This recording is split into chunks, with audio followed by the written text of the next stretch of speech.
Are we excited for the word? Amen.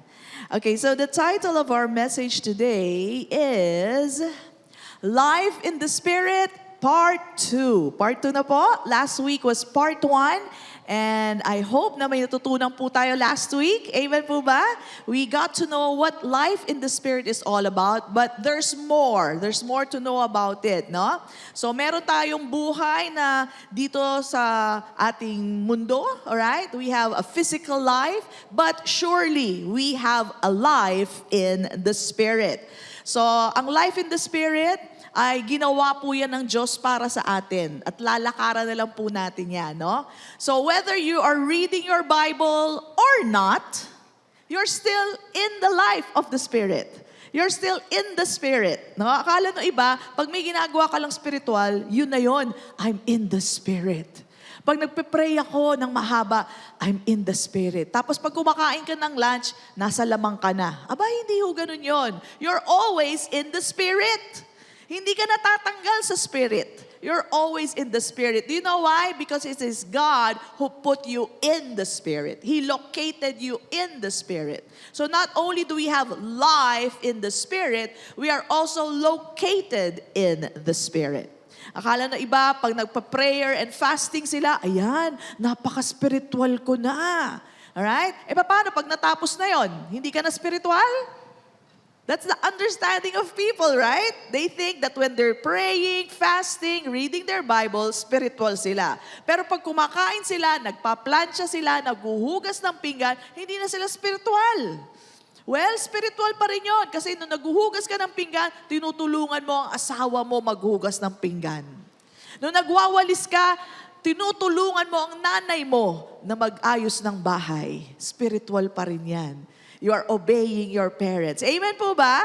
So you're always in the Spirit. You're never off and on or in and out of the Spirit. You are always in the Spirit.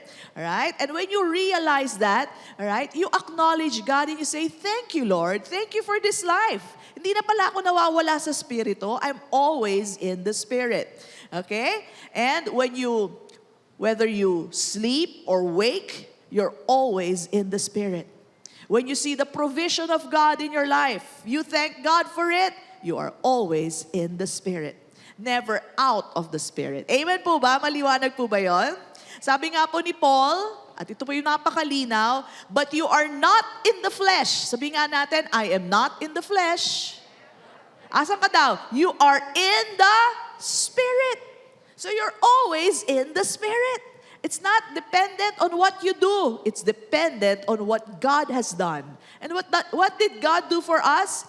Sabi niya, there is now, therefore, no condemnation for those who are in Christ Jesus. Okay? So yung no condemnation na yun, galing sa Diyos. Hindi ka niya kinokondemn. That is life in the Spirit. No condemnation for you is life in the Spirit.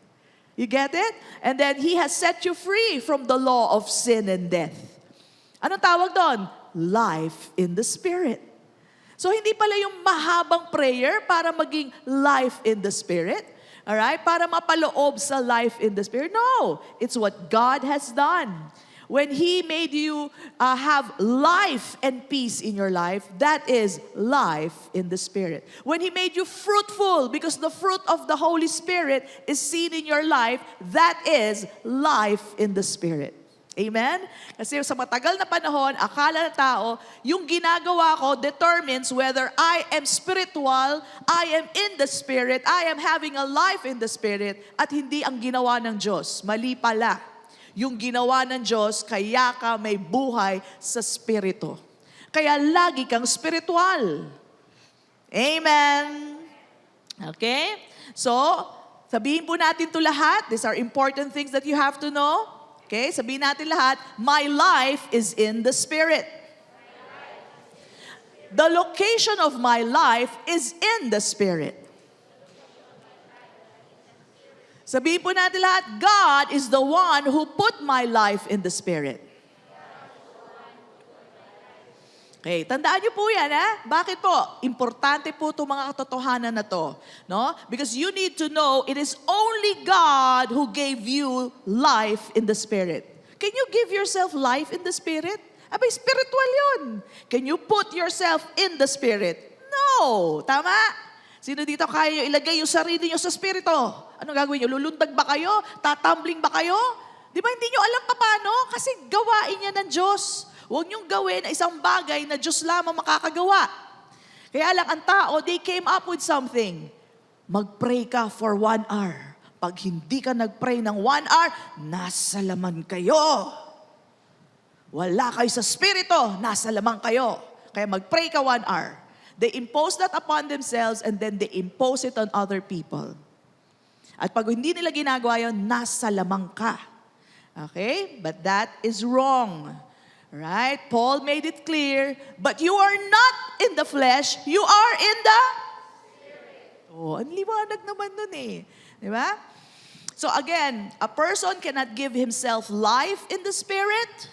It is not something you do as a Christian that gives you a life in the Spirit. It is God who gave you that. God located you in that. Kailan nangyari yun? When you believed in the Lord Jesus Christ. Kaya napakalaking bagay po nung araw na yon. That was the miracle that happened to you when you believed in the Lord Jesus Christ. God located you in the Spirit and gave you life in the Spirit. Amen? So again, if you do not know this truth, many believers, kasama na rin po ako. Many believers and maybe kayo rin po, we try to make it happen. We try to be spiritual. Oh, papasok na ako sa Spirit. Diba?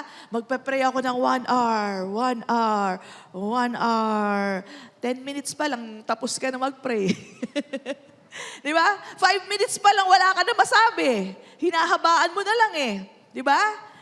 So, akala natin, this is how you make it happen, to have a life in the Spirit, para maging spiritual naman ako, kasi nasa laman ako eh, namamasyal ako nung sa MOA eh. Kaya ngayon, spiritual naman. Maski nung namamasyal ka sa MOA, spiritual din yon. You're enjoying the blessing of God. Amen? That is something spiritual. Okay?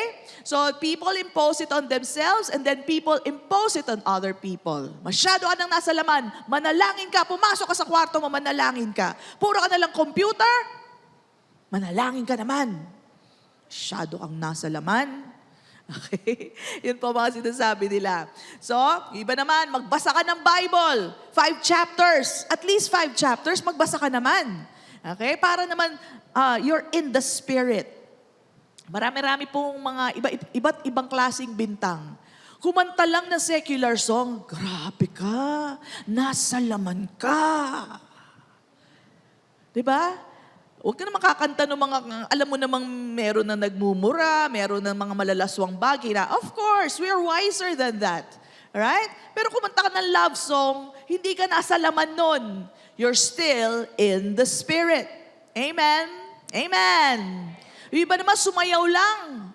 Ano na nga ba yung sayaw ngayon? Hindi ko na, wag na lang. Okay? Yung mga sayaw, aba, sumasayaw. Ano ba yung mga kabataan na yan? Nasa laman silang lahat. Diba? Minsan naman, sa damit naman nila tinitignan. Nako, naka-sleeveless si sister, nasa laman. Ha? Si brother naman, naka-shorts. Grabe, nasa church, naka-shorts. Nasa laman to mga to. Nakarilo pa. Aba, sama ang nakarilo. Naka-makeup pa si sister. Si pastora naka-makeup. Gusto niyo wala akong makeup? Baka hindi kayo makatagal. Di ba? Siyempre naman, wala akong masama sa makeup. What is outside does not determine what is inside. Amen? So, yung iba po, sa damit, bawal nga daw mag-alahas eh, yung iba, di ba? Bawal yan. Dapat pangit kayo, wala kang suot, wala, diretso lang. So, they see it as spiritual, pag simple ka lang, nananalangin ka na lang, at puro praise the Lord na lang sinasabi mo. Okay? Nadapa na, praise the Lord. O, di ba? Okay? So, yun po ang tingin nila of being spiritual. But that's not what the Bible says. Sabi ni Paul, you are not in the flesh, you are in the liwanag nun, no? Okay? So, yung iba naman, ito talaga, buti na lang, di ako nagganto. Umamin kayo, sino nag-don't watch? Don't watch, don't watch. Don't watch yung gabi na, nagpapalit-palit kayo. Di ba? O, si Sister Blessy, 12 to 2 o'clock, ha? Brother Rodel, from 2 to 4. Okay? O, sino pa? Sister April, from 4 to 6. At pag nakatulog si Blessy, gisingin mo. Okay? Walang patid yun. Grabe, antok na antok na. Grabe, 2 oras. Kaya niyo yun, diretso. Alam niyo, nakapakinig ako ng intercessory eh. Pagkatapos kong makinig, hindi na ako sumali. Kasi bago pa lang ako noon, tapos paulit-ulit lang yung prayer. Hallelujah, hallelujah, praise the Lord, hallelujah. Lord Jesus, Lord Jesus. Nag-rap ba siya? In Jesus' name, siya ay ligtas na, in Jesus' name. Tapos paulit-ulit lang, sabi ko, siguro hindi pala ako marunong mag-pray, sabi kong ganon. It did not attract me at all, no? Na paulit-ulit yung prayer, and in my mind, where is the prayer going? Wala namang pinupuntahan yung prayer, paulit-ulit. Tapos ang haba, kailangan i-stretch mo yun ng mga 1-2 oras. Okay? Alam niyo po, nakakapagod yan. Kaya maraming Kristiyano, yung mga gumagawa niyan, yung mga pinagawa niyan, alam niyo bakit nila naman ginagawa? Kasi talaga gusto nila i-please ang Panginoon, di ba? Very sincere tong mga Kristiyano na to. Gusto nila i-please ang Panginoon dahil alam nila mahal sila ng Lord at mahal din naman nila ang Lord. Pag sinabihan sila, sige, mag-pray ka ng 1 hour. Ikaw, sister, sa 12 to 2 o'clock, ha? Biro niyo madaling araw, magpe-pray ka. Anong klaseng prayer mape-pray mo nun? Diba? Hindi kaya hilik na lang mag-pray mo. Talagang magpe-pray sila ng kahaba-haba. Okay? Because yun ang naituro sa kanila para maging spiritual. Okay? But again, let me tell you, hindi sa ginagawa natin yung life in the Spirit. It is what God has done. Enjoy that He condemns you no more. Enjoy that He has set you free from the law of sin and death. Enjoy that He has given you life and peace. That is life in the Spirit. Enjoy that He has made you fruitful by the Spirit. Pasalamatan mo siya, nakikita yung bunga sa iyong buhay. Life in the Spirit. Amen? Amen. May kausap ba ako? No? So, there is nothing wrong. Okay, makinig kayo ha. There is nothing wrong with prayer and fasting. But if you think na pag nagpe-prayer and fasting ka, diyan ka lang pumapasok sa spiritual, nagiging spiritual ka, at pag hindi mo ginagawa yan, hindi ka na spiritual, nagkakamali ka. You're always in the Spirit. You are not in the flesh. Amen po ba? Alright? Yung nag-uusap lang kayo ng mag-asawa. Di ba? Breakfast, over breakfast, nagkakape kayo. Ang saya-saya ng usapan mo, hindi kayo nagagalit sa isa't isa. Life in the Spirit. Amen. Alright? So, yun po ang magandang pananaw at turo ng salita ng Diyos. Hindi yung lagi ka nagtatangs. Now, there's nothing wrong with tongues. I do that and I see that kaya ko po ginagawa yan, very effective po. Pag may traffic, nagtatangs ako at lumuluwag ang traffic. Pagka merong, alam niyo pag sa aeroplano, di ba minsan may mga umiiyak na baby? O, ito gawin niyo mag-pray kayo in tongues. Tumatahimik. Hindi kaagad Hindi kaagad. Pero nakikita ko, pag hindi, sabi ko, ingay naman ng bata. Kung complain lang ako ng complain, dire-diretso lang yung bata umiiyak. Di ba sa aeroplano ganon, may mga umiiyak na babies eh.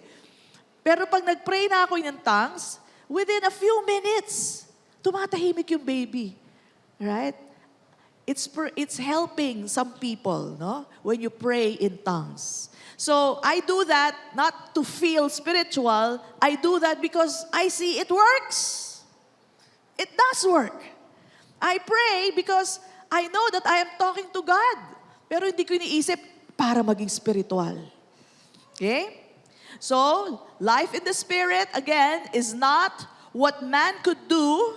Life in the Spirit is what God has done through His Son, Jesus Christ. Amen? So, again, what are those? He has not condemned you. God has set you free. God has set your thinking in the Spirit. Kaya kayo nandito ngayon, maski alam nyo may padating bagyo. Amen? Ba't kayo nandito? Ha? Because God has set your minds in the Spirit. Okay? Alam niyo po ba, yung katawan natin gustong matulog. Ang sarap mahiga ngayon, di ba? Okay? Walang aircon. Kailangan nyo lang electric fan. Talagang giginawin ka na. Yun ang gusto ng katawan. Ba't kayo nandito? Ha? Ba't kayo nandito? God has set your mind or thinking on the things of the Spirit. And then God has given you life and peace. And God has made you fruitful by the Holy Spirit. Bunga mo, bunga ng Espiritu. Bunga ng Espiritu. Ang Espiritu ang namumunga, hindi kayo. Kayo lang ang taga-display. Alright? Kayo lang ang taga-display. Hindi mo kailangan mahirapan mamunga. Alright? Ng patience, ng love, ng joy, ng peace. Bunga yan ng Holy Spirit, i-display mo na lang. Okay? So again, kung hindi mo alam yan, pipilitin mong hindi makondem. Pipilitin mong makalaya. Pipilitin mo na mamunga sa pamamagitan ng panalangin, ng kung ano nung gagawin. Right? Well, you know, these are all useless because it is the Holy Spirit bearing the fruit, not you. Tayo lang po ang taga-display ng bunga ng Espiritu ng Diyos. Okay? Amen po ba? Malinaw po ba? Okay, so life in the Spirit is enjoying what God has done for us. Yung ginawa niya para sa atin. That's life in the Spirit. Okay? Otherwise, you fabricated it. You made it happen. But that's in the Spirit. Only God can make things in the Spirit. Okay? So, we are describing what it is to have life in the Spirit. So, ito na po yung part 2. There's more to know. And I think there's a part 3 for this. Okay? So, let's read Romans 8, 9 to 13. Look at this. Sabi ni Paul, kausap niya mga believers, but you are not in the flesh, but in the Spirit. Wala ka daw sa laman. Nasa Spirito ka na. If indeed the Spirit of God dwells in you. So, it means say, pag nasa iyo na ang banal na Spirito ng Diyos, tiyak that you are not in the flesh, you are in the Spirit. And we all know that when you believe in Jesus Christ, automatic na po yun. Yung banal na Spirito ng Diyos nananahan na po sa atin. Amen? Praise God. So, sabi dito, now, if anyone does not have the Spirit of Christ, ibig sabihin, hindi sila mananampalataya, he is not his. And if Christ is in you, the body is dead. Sabihin natin lahat, the body is dead. Why? Because of sin. Explain natin mamaya yan. But the Spirit is life because of righteousness. But if the Spirit of Him, of God, who raised Jesus from the dead, dwells in you, nananahan sa inyo, He who raised Christ from the dead will also give life to your mortal bodies through His Spirit who dwells in you. Therefore, brethren, o mga kapatid, brethren, we are debtors, not to the flesh, to live according to the flesh. Sabihin natin lahat, according to the flesh. Okay? Huwag daw ayon sa laman. Right? For if you live according to the flesh, you will die. But if by the Spirit you put to death the deeds of the body, you will live. Okay? So, number 1, life in the Spirit means the Holy Spirit dwells in you. Ikaw ba naglagay ng Holy Spirit sa inyo? Hindi. Ang Diyos. Kaya yan ay gawa ng Diyos. Amen. Life in the Spirit is God doing the work in us. He put the Holy Spirit in us. Amen? So, let's read more verses about this. Patunay po na ang banal na Espiritu ay nasa believer na.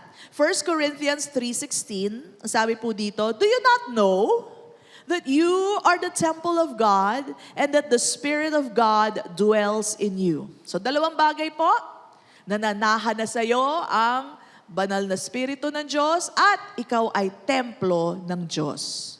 Okay? Luklukan ka na ng Diyos.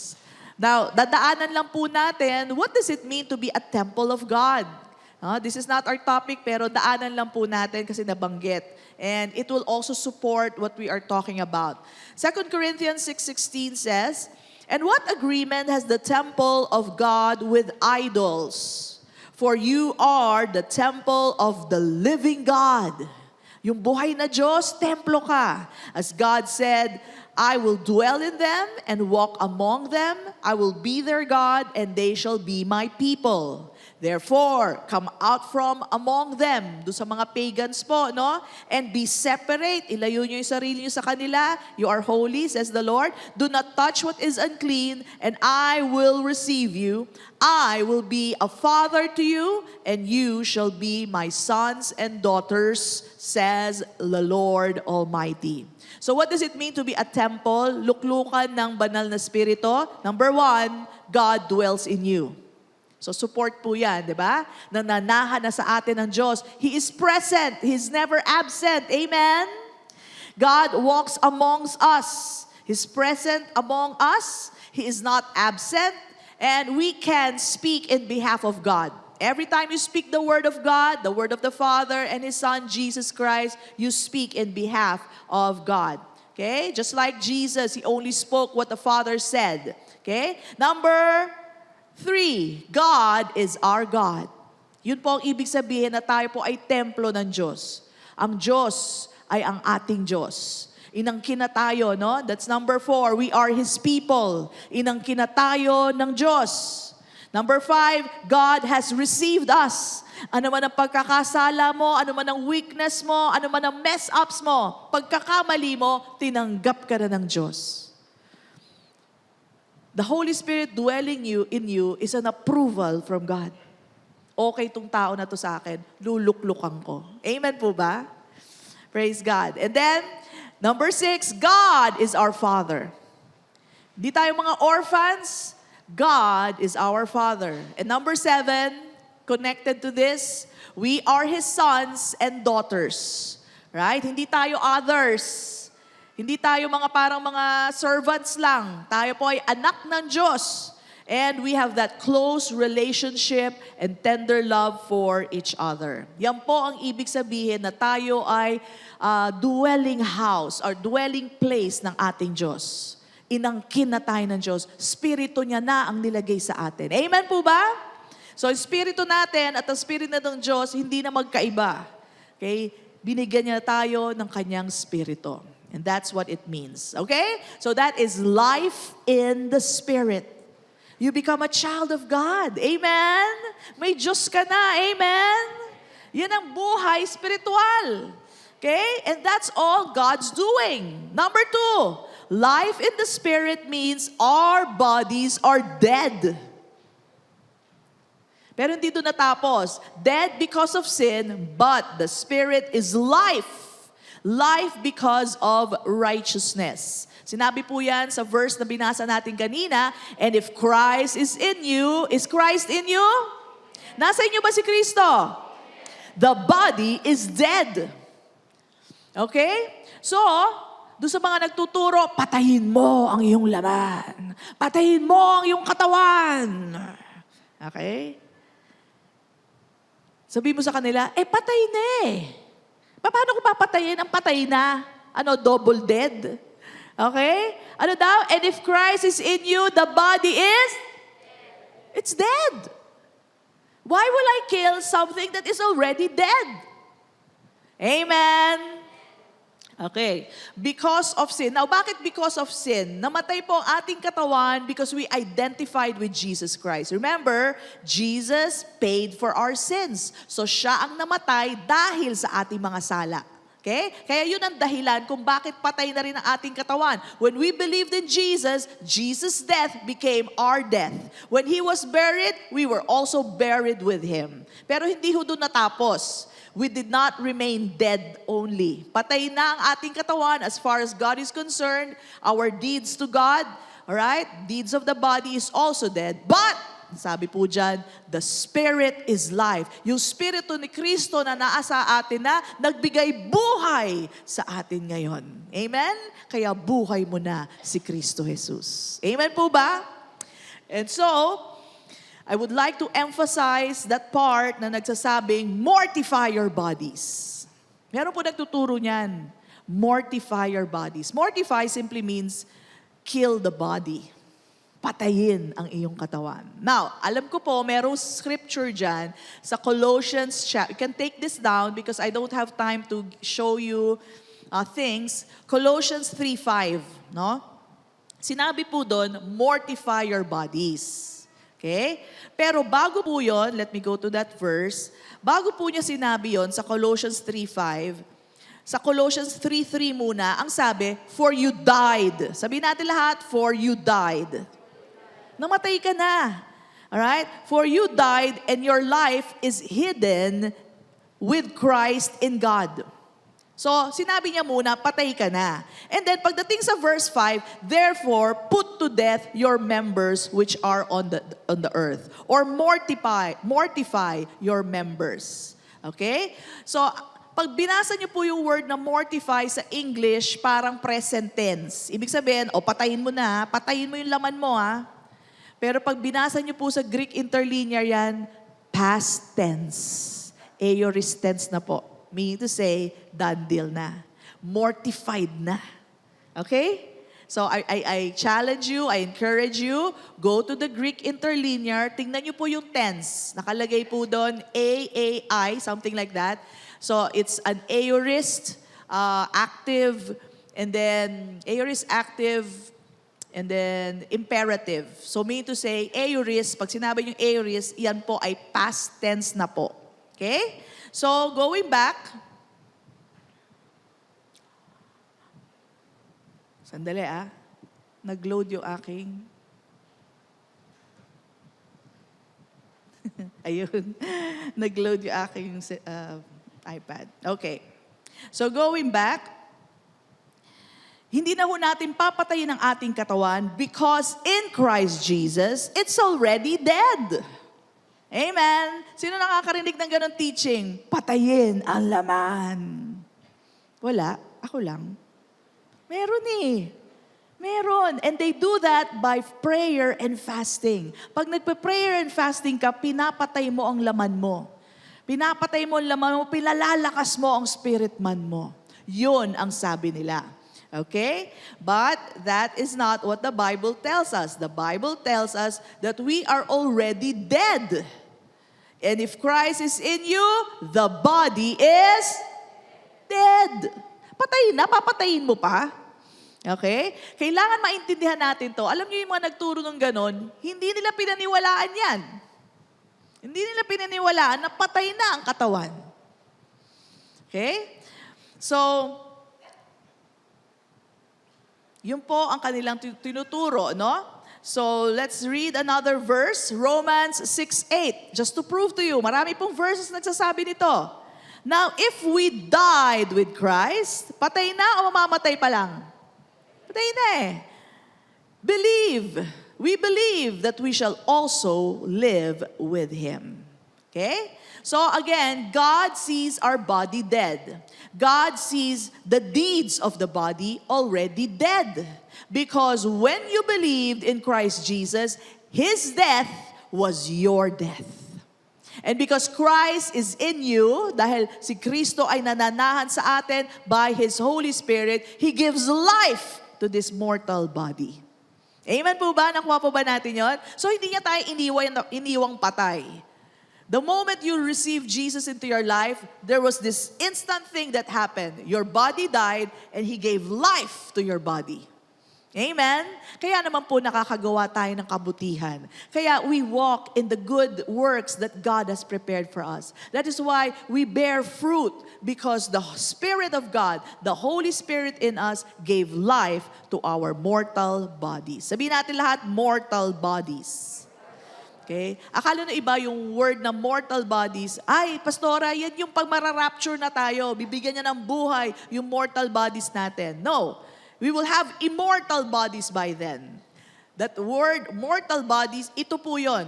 Siya ang nagbigay buhay sa ating katawan ngayon. Ngayon na tayo nasa lupa. No?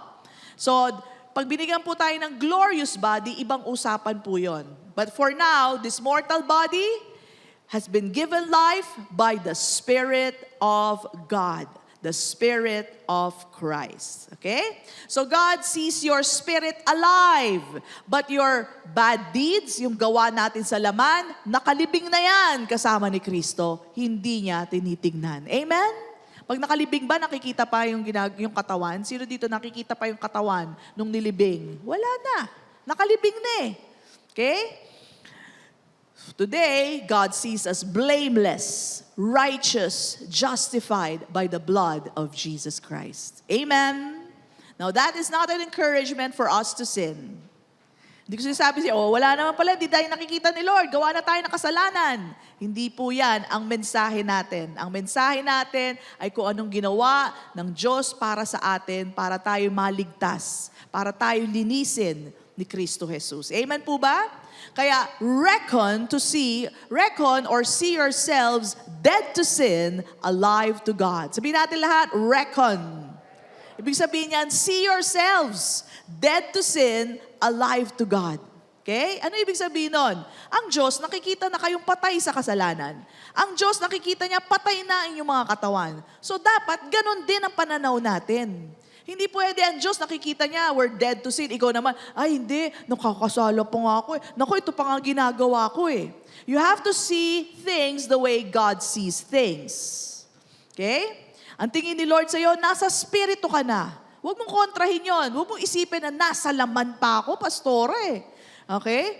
So, why do we have to think that way? We have to think that way because it is right programming. Okay? Alam niyo yung gigo? Sino nakakaintindi ng gigo?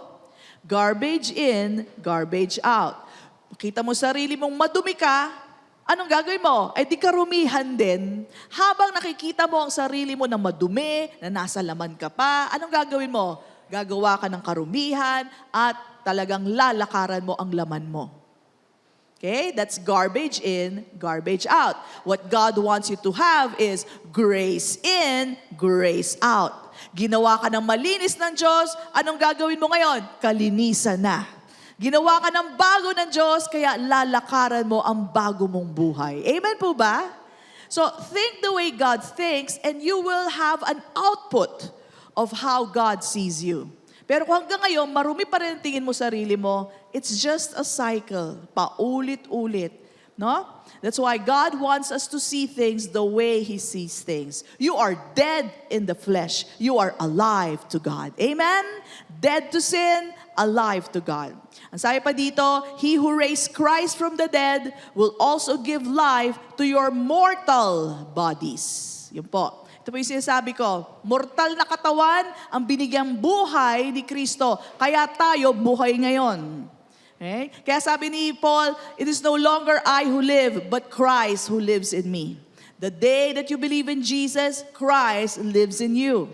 Pastora, ba't nararamdaman ko pa rin yung sarili ko, yung mga desisyon ko? Hindi naman niya kinuha yun. Pero yung spirito niya nananahan na sa'yo. And He gives you free choice to choose what to do and what not to do. Okay? So, this dead body of sin is given life through His Spirit. That is why we're able to walk in righteousness. Kapag alam mo na meron na pong nakalatag na good works para sa'yo, and you are able to identify it, nakikita mo, when I'm with my family, good works pala yun. When I'm enjoying, hearing the Word of God, life in the Spirit pala yun. So, yung buhay, hindi nyo pinahihirap. Amen? Hindi mo kailangan mapudpod ang tuhod mo. Alam ba, noon pa, ewan ko lang sino sa inyo nakaabot ng ganong katuruan. Bawal manood ng sine. Sino nakarinig ng ganong katuruan? Bawal yun. Nako, nasa lamang kayo pag nanood kayo ng sine. At pag inabot ka sa loob ng sinihan at nag-rapture, iwan ka. Yun ang turo nun. Sabi ko, saan nila nakuha yun? Di ba? Tapos may nagsishare sa amin, nagsishare daw sila ng word. Yung family na sinishare nila, nanood ng TV. Habang nanonood sila ng TV, ayaw nila tumingin sa TV. Sabi ko, ba't ayaw nyo tumingin sa TV? Kasi sa laman daw yun, pastora, sa laman. Talaga, sa laman yun. Dumit lang yung mata mo sa TV. Maski TV, ayaw panoorin. Bakit? Nasa laman daw sila. Okay? So yun po ang mga katuruan na buhay pa ang laman mo at pag ikaw gumawa nito, gumawa niyan, nawawala ka sa spirito, nasa lamang ka na naman. Okay? And so people are so confused. Am I in the spirit or am I in the flesh? You are in the spirit. Yan po ang sabi ng Diyos. Your body is dead, but Jesus now is your life. Amen po ba? Palakpakan naman natin ang Panginoon. Thank you, Lord. That's life in the spirit. No sweat. Di ba? Praise God. Yung iba nga daw, pudpud na ang tuhod. Kailangan daw kasi pag nagpe-prayer sila, yung dawn watch, kailangan nakaluhod. Buti na lang di ako napasama dun.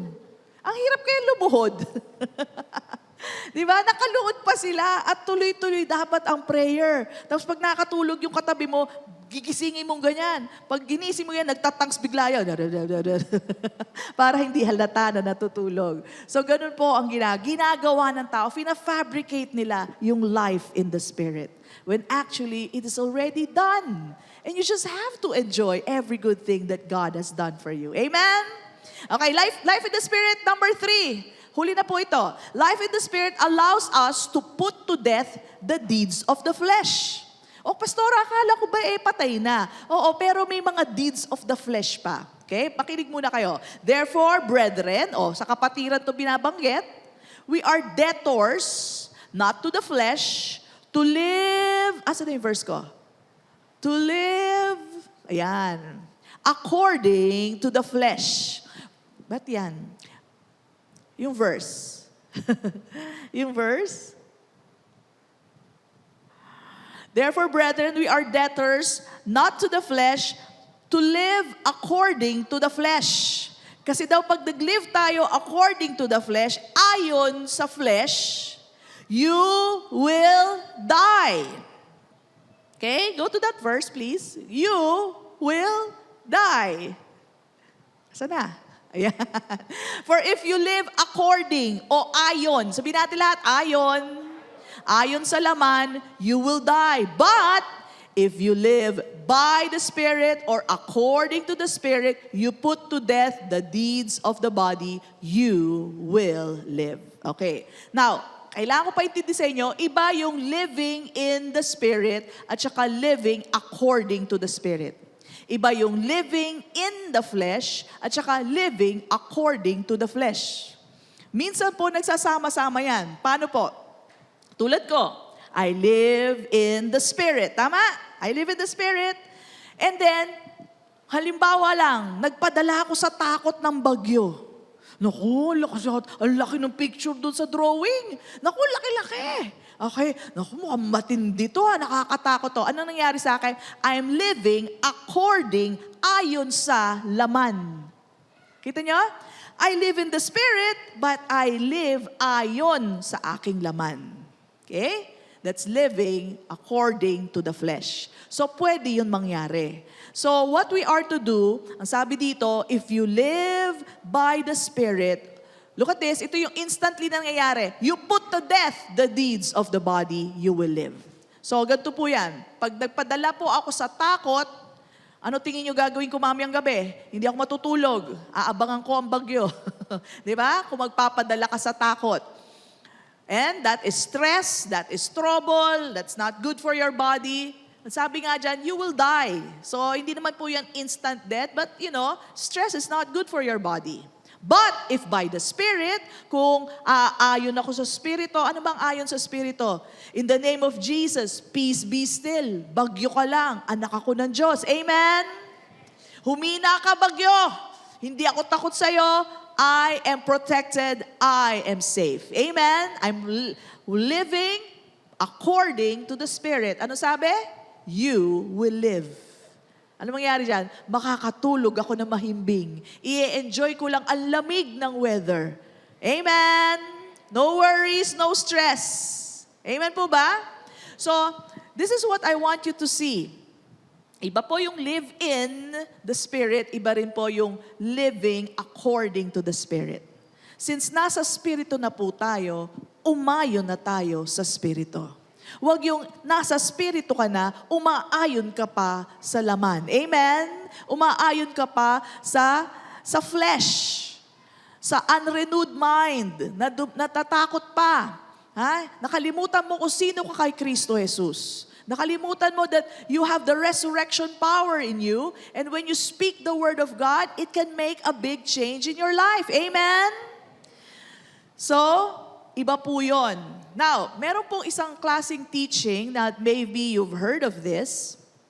It's a picture of, or the illustration of the struggle within. Diba? May tug of war, of pull of doing good and doing bad. Sabi nila, yun daw explanation nito. Now, babanggitin ko lang sa inyo para matukoy nyo at para, alam nyo na, hindi kayo malito. So, this teaching goes this way. Okay? To illustrate the struggle within, sabi nila, in you are two dogs. Illustration lang po to ha. In you are two dogs. One is the black dog, which represents the old nature and the flesh. Okay? May picture ako dyan ng dog. Ayan. And then one is the white dog. The white dog represents the new creation in Christ, and it also represents the spiritual life. Now, in you, nag-aaway lagi yung aso na yan. Lagi sila nag-aaway, di ba? So ikaw naman, oo nga, parang laging merong tug of war sa akin. Okay? And then, ang sumunod na katanungan, so kung lagi sila nag-aaway, sino ang nananalo? At ang sagot po nung nagtuturo nito ay, the one that I feed the most. So kung pinakakain daw niya yung black dog, sa mga malalaman na bagay, nanonood siya ng mga hindi magaganda, alright? At hindi siya nananalangin, okay? Therefore, yung asong itim, yung old nature niya, yun ang malakas at yun ang nananalo.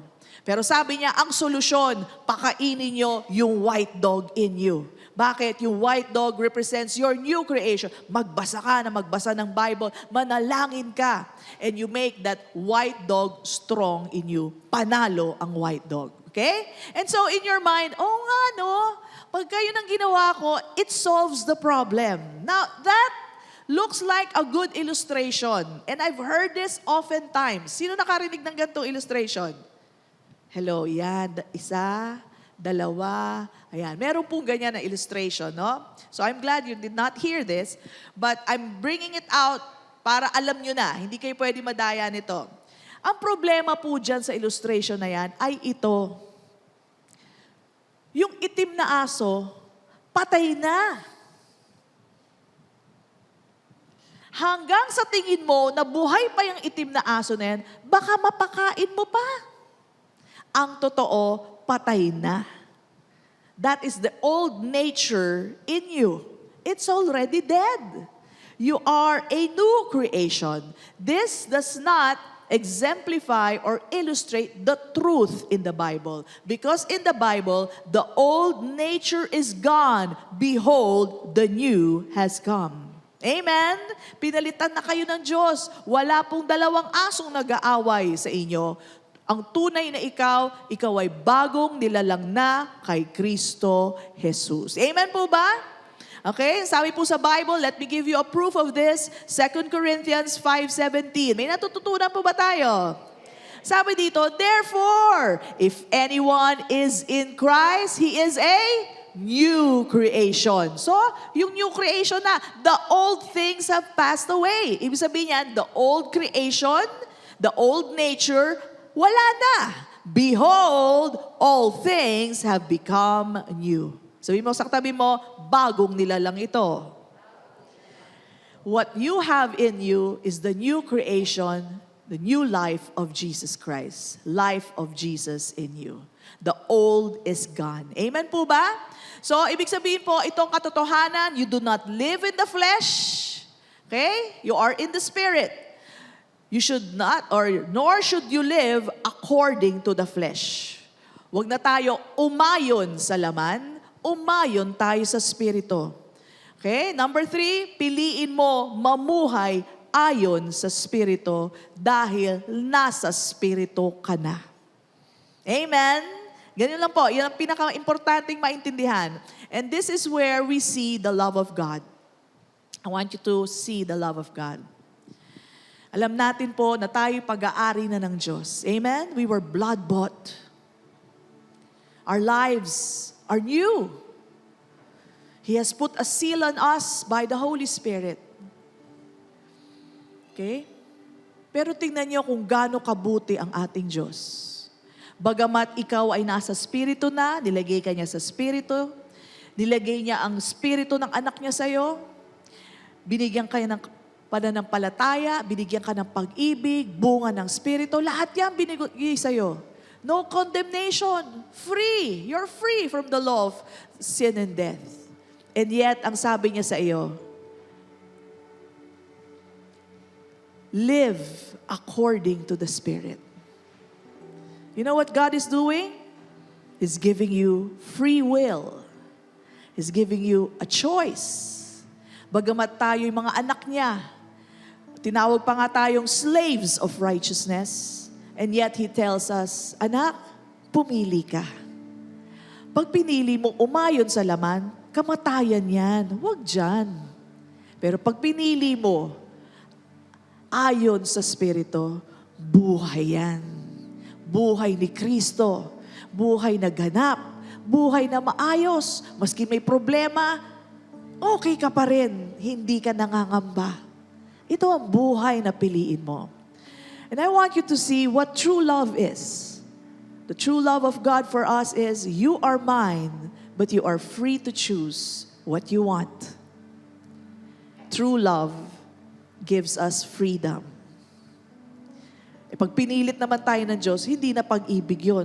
Maski sino naman, pilitin mo isang tao na mahalin ka. That is not love. But this is love. He loves you with an everlasting love. And He gives you the choice. After giving you wisdom, ito ganito to pag yan ang pinili mo, kamatayan yan, anak. Anak, pag ito pinili mo, buhay yan. Now choose. Choose, because I love you. Ikaw ang pipili. Hindi kita pipilitin. At ganyan tayo kamahal ng Diyos. Amen? Come on, bless the Lord. That is true love. True love gives us a choice. Amen? So, may makukuha din tayo dyan bilang mga magulang. We give our children everything as much as we can. But then, in the end, we give them the choice. Anak, pag yan, alam mo naman, ganyan na nangyayari. Pero pag ito, anak, mas maganda, di ba? We take that from the Lord. Ganyan din ang Panginoon sa atin. Ganun na lang po ang pag-ibig ng Diyos para sa atin. Even though we are His, He gives us a free hand, a free choice to this life that He has given us. And brothers and sisters, that is love. That is the life in the Spirit that God has given us. Amen po ba? Sabihin natin lahat, life in the Spirit. Free will. Free to choose. Amen? Yan po ang pag-ibig ng Diyos para sa atin. Amen? Are we blessed today? Amen. Salamat sa ating Diyos na nagbibigay ng ating kalayaan. Pagkatapos niya ibuhos ang kanyang pag-ibig sa atin, mamili ka anak. Piliin mo ang tama. Piliin mo ang buhay. Amen? So, for those who have not received Jesus in their lives, this is your wonderful opportunity. Alam mo bang si Jesus ang kumuha ng iyong sala? Yes, past, present, and future sins, Jesus paid at the cross. Siya ang nagbayad ng iyong sala. Siya ang kumuha ng iyong kaparusahan para hindi ka mamatay at buhay na walang hanggan ang iyong matatanggap. So kung hindi mo pa nagagawa yun, join me in this very short prayer. Receive Jesus. And the Word of God tells us, whoever receives Him, he is given the right to become children of God. Amen? So sabayan mo lang ako, bibigkasin na iyong bibig, nanggagaling sa iyong puso. Sabi mo, Lord Jesus Christ, I receive you in my life. I believe you are the Son of God. I believe you paid for my sins. My sins are all forgiven. Salamat sa kapatawaran. Ako na ngayon ay anak ng Diyos. Ang Diyos ay aking Ama. Nagpapasalamat ako sa Espiritu ng Diyos na nasa akin ngayon. I am now free. I now receive the gift of no condemnation. Salamat, aking Diyos. Salamat sa iyong pag-ibig sa akin. And this I declare in Jesus' name. And everybody says, Amen and Amen. Palakpakan natin ang Panginoon. Congratulations! If you said that prayer, ganun lang po kasimple. Lahat po kami ganun lang ginawa. Hindi pa malinaw ang lahat, pero dahan-dahan, habang nakikinig ng salita ng Diyos, ay naintindihan namin, ganun pala ang pag-ibig ng Diyos. He wants all to be saved, no one to perish, but all come to the knowledge of Jesus Christ. And so, if you received the Lord Jesus today, anak ka ng Diyos, ikaw ay ligtas na, amen? At nasa iyo na ang banal na Espiritu ng Diyos, amen? You have now life in the Spirit, never to be removed from the Spirit, but always in the Spirit. Amen. Praise God. So, are we blessed today? May natutunan po ba tayo? Amen? So, yan po ang magandang katuruan ng Panginoon. Life in the Spirit is what God has done for us. It is not what we do. It is what God has done. And we enjoy it. Amen? We enjoy it. We celebrate every good thing that God has done for us. Amen.